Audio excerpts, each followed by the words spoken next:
fellow Movie Crusaders, welcome to another episode of Sean's Movie Crusades. My name is Sean Wasserkrug, and today we're going to be reviewing the horror book series, Scary Stories to Tell in the Dark. Now, for me personally, at my age, this book series was a very pivotal book series for me as a child. This book series came out between 1981 and 1991. It's 3 books that spans over 82 short stories that are just dark, scary, horrifying tales. And the thing with me with reading these books, like, I still have these books to this day. There are very, very fond memories of reading these stories. It was one of the only, like, yes, I was a Goosebumps fan when I was a kid, but those stories were just, like, fun to read. These ones actually could give you nightmares. Every story tended to end in a dark, horrific kind of way, and while the stories are memorable, the real reason that you remembered them was because of the artwork in these books. The artwork for these stories are graphic and very rough on the eyes, and for me, to this day, sometimes I will forget the stories, but I will always remember the pictures, or the picture that came with that story. Like with the red spot. I might not remember, I mean, I do now, but I might not have remembered what the red spot was 100% about, or the story from beginning to end, but I remember the visual of that picture from the red spot. Same thing with Harold the Scarecrow, or the pale woman, or pale or white lady. However, I can't remember how the exact title goes for, but I remember the visual drawings from that book, not necessarily the stories themselves, because it's been a very, very long since I've read them, even though I've had the books franchise here. So when I heard they were going to make a movie about these stories, I was at first real excited, because mainly Guillermo del Toro was going to be a part of it. He wasn't directing. The director is Andre Orvidale. I probably said that wrong because it is a foreign name, but that's what it looks like written down here. But Del Toro was going to have his hands in it. He was going to help with the practical effects for the horror aspects of the film, and it's definitely helping with producing the film. So with him at the helm, helping out with the direction of this film, I was super, super excited for it. Then the first trailer came out. Wasn't a real big fan of it. While yes, the scares looked really good, and the practical visual effects of the scares looked really appealing, the human story didn't look that appealing to me. The dialogue looked very cringeworthy, and it didn't look like it was really going to be about the stories of the book, that it was going to be some other kind of plot line. But I was holding out hope that I would come into this and it would still sway me one way or another. So let's go ahead and jump into the review and see whether it did what it was supposed to do and give me that scare that I had back when I was a child, or if it fell flat. The general plot of Scary Stories and Where to Find Them is it takes place in the I believe it's 1960s. Double check that here real quick. But it's basically around the time with Vietnam, Richard Nixon is getting ready to be elected president, but it takes place around that time. Does that have any bearing on the film? No, it does not. At all. The Vietnam stuff, a little bit, but the whole Nixon election thing, they constantly keep showing that throughout the movie. It has no bearing on the film, except for the time frame. But anyway, you have these 4 main characters. You've got Stella, Ramon, Augie, and Chuck. And basically on one night in Halloween, they go to the small town haunted house, and that has spooky stories and about a character named Sarah Bellows who hung herself there, and she haunts the house and she tells kids scary stories, and then they die after they hear the stories. So they go into the haunted house, and Stella finds the book of all her stories, and because Stella is an avid horror writer, or creepy story writer, she takes the book because she's an avid fan. And by doing that, it causes a chain of events that leads to the rest of the film, whereas the book itself starts to write its own stories again, entailing the characters that we see in the film, bringing creatures to life, and eventually starting to take some lives of people in the town. And it's up to Stella and her friends to try to find a way to solve the mystery of Cerebellos and stop this book from killing everyone in the town. So that's the general plot of Scary Stories and To Tell in the Dark. Now, what works with this film is with Del Toro taking care of the effects, practical effects. This film, I don't know why it's PG-13. When I was in my film, or in my screening of it, there were a lot of parents who were bringing children in that were under 5 years old. This movie is not for them. Even at 10 to 13 years old, these visuals are very R-rated. They're very graphic. They're very intense. There's body dismemberment in certain scenes. It's very, very scary in terms of the visuals you're seeing. Now, was I scared? Personally, no. But as I was watching it, I was going, damn, that looks terrifying. And the kids that were in the theater cried or left. They had to leave because they were not able to handle the movie. It's not a film for kids. I get that it's PG-13, and probably people think, oh, that'll be fine for them. No, it's not. Do not take your children to see this movie. And if you are going to have them see this movie, wait for it to come out on digital or disc. Don't bring them to a theater with a bunch of people, because none of us want to hear you cry.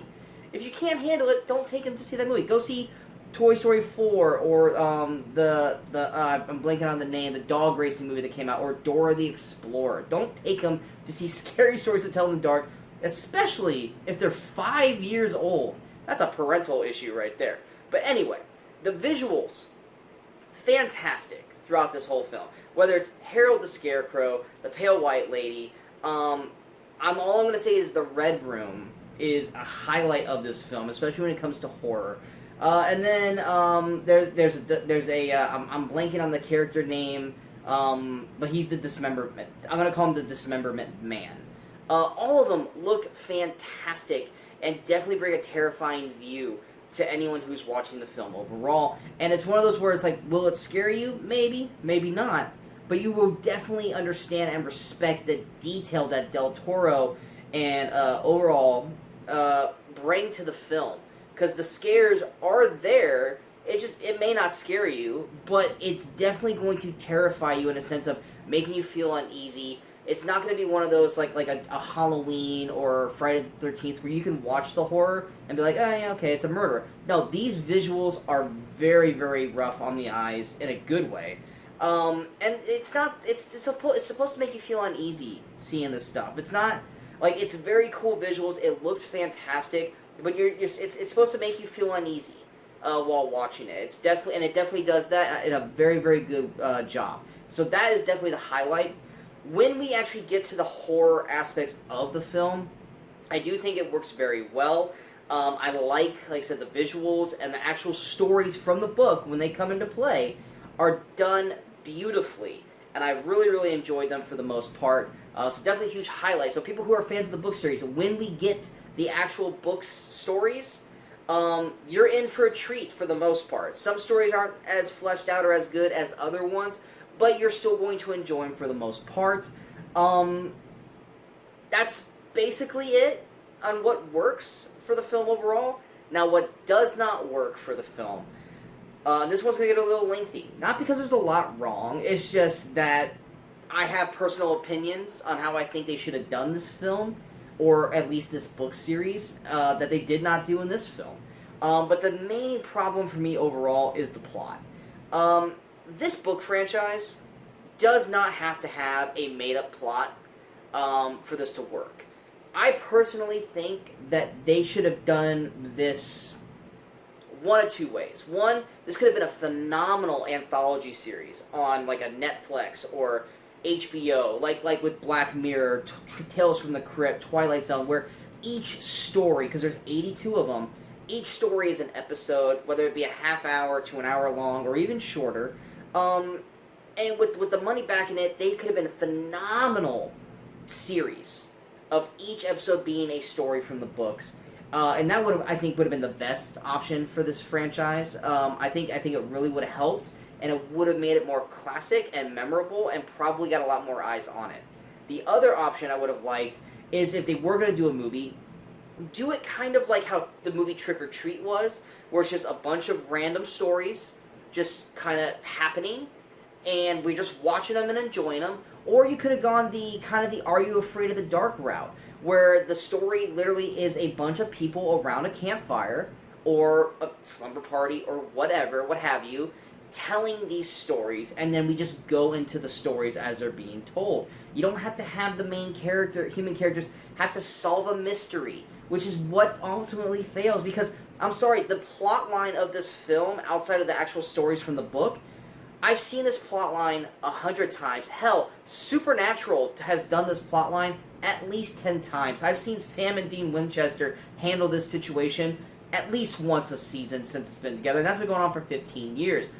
I did not want that in this movie. This plot line of a haunted ghost from the 1800s who wrote these books, I don't care about it. That's not what I wanted. What I wanted was these stories told the way the stories were intended to be played. Not these 5 kids who have to try to figure out the mystery of this ghost and how to stop these stories from being told. I wanted the stories about the actual tales of this book. And the plot line, it's not bad, it's just very, very predictable, and you can kind of pretty much see where everything's coming from a mile away, because we've seen this in many, many horror films or TV shows such as Supernatural before. It doesn't do anything new, it doesn't break the mold. Now, where it does break the mold is when they actually do the actual stories from the tales, which is, like I said, is what you came to see. Problem is that it's kind of like, one thing I said is Greatest Showman. Greatest Showman, horrible film. And I'm sorry if you guys love it. It's a horrible film. But the music's really good. And the one thing I used to always say about Greatest Showman is it's a movie where you will watch the song numbers and then fast forward through until the next song comes on. And that's what this movie's probably going to basically be about, is you're going to fast forward through all the general plot and character development of these characters in this film until we get to an actual story from the books. And then you'll stop and watch it, and then when that ends, you'll fast forward to the next one, because that's all you really care about when you come into this film. You don't care about the 4 or 5 teenage characters, because while they're acted decently, they're very bland. The dialogue's cringeworthy, and that's nothing against Zoe Margaret Coletti, who does Stella. I think she does a fine job in her role. She's a very bland character. Or Michael Garza, who plays Ramon Morales. Solid male lead, but just very bland. Same thing goes with Gabrielle Rush, who plays Augie Hildebrandt, and Austin Zajur, who plays Chuck Steinberg. Some people might like the Chuck character. I found him overly annoying, and most of his lines were very bad, to the point where I couldn't wait for him to potentially get attacked and die, because I couldn't stand his dialogue. The bully in the film, Tommy, played by Austin Abrams, he was a dick on Walking Dead, playing Ron Anderson. He's a dick in this one. He overacts every scene he's in. Luckily, he's not in it very long. Spoiler, I guess. But his acting is pretty lackluster, and a lot of the acting is just very blah. Plus, you have a great actor in the film with Dean Morris, who plays Stella's dad, and you utterly waste him in the movie. You don't use him. He does have a great acting scene at one point, but it means nothing in the span of what the actual film is. They're trying to tell a story with these characters, but none of us care about their story. We care about the stories from the book, not these 5 characters that we've never heard of. Because, frankly, outside of Stella, for the most part, we don't get enough time with these characters to build a relationship with them or to care about them when they're in peril. We just want to see what cool stuff the book stories are going to do, not necessarily the outcome of what these characters are going to have happen to them. And that's kind of the long and short of it, of what doesn't work about the film, is you don't care about the plot. The Nixon Vietnam stuff is thrown in quite a bit for no reason other than just trying to set you up with a time frame, which you didn't need to have that time frame in the first place. So even making that time frame be in that time era literally has no bearing on the film, and really could have done without it. Maybe they just want to do it older times so they couldn't use the internet or their cell phones or anything like that, which I get, but then put it in the 80s or heck, even the 90s. That would have worked fine as well. The performances are alright. No one stands out as a top performance. They're all just kind of subpar. Dean Morris is completely wasted in the film. But the horror and the scares work fantastic. And that's kind of where we go rolling into into my overall thoughts. if you're a fan of the book series, you're gonna check this out. You are, because even if this movie had been kind of getting just poured on by fire of hate reviews, which it's not, it's actually getting pretty solid reviews from a lot of people, I still would have checked it out because I want to see these characters come to life. I want to see Harold. I want to see the pale lady or white lady, and I want to see the red spot in the red room, and I want to see those kind of tales. But there's a lot of tales that we didn't get to see that we're fans of. I know particularly there are at least 5 off the top of the head that I would have loved to have seen in this film that we just did not get to see. And ultimately, that's the big miss with this film overall, is that the execution of this story is a tired, bland story that we've seen 1,000 times before, except for when they start doing the stories of the book. And that's what we wanted to see, and that's what they should have done. Like I said, an anthology series, a TV series, telling each story as an episode, or a movie like Trick or Treat, or like Are You Afraid of the Dark, where it's just a bunch of people telling these stories, and we just get little short sections of the film telling these stories, which you could have, at that point, have put in like 10 to 20 stories per movie kind of thing. I think it would have really worked a lot better. And then even at the end of this, they're clearly setting it up for sequels. I personally have no interest in seeing the sequels. I'm interested in seeing most of how these stories play out, but not these character stories. And it's one of those things where even if a sequel comes out, it's going to kind of be in the same beats. I'm going to fast forward through that character stories, and I'm going to go right to when we get to an actual book story from the books. So, do I recommend the film? If you want something visually stunning in terms of horror, then yeah, I would definitely recommend it, especially if you're a book fan of the series, so you can see these stories come to life.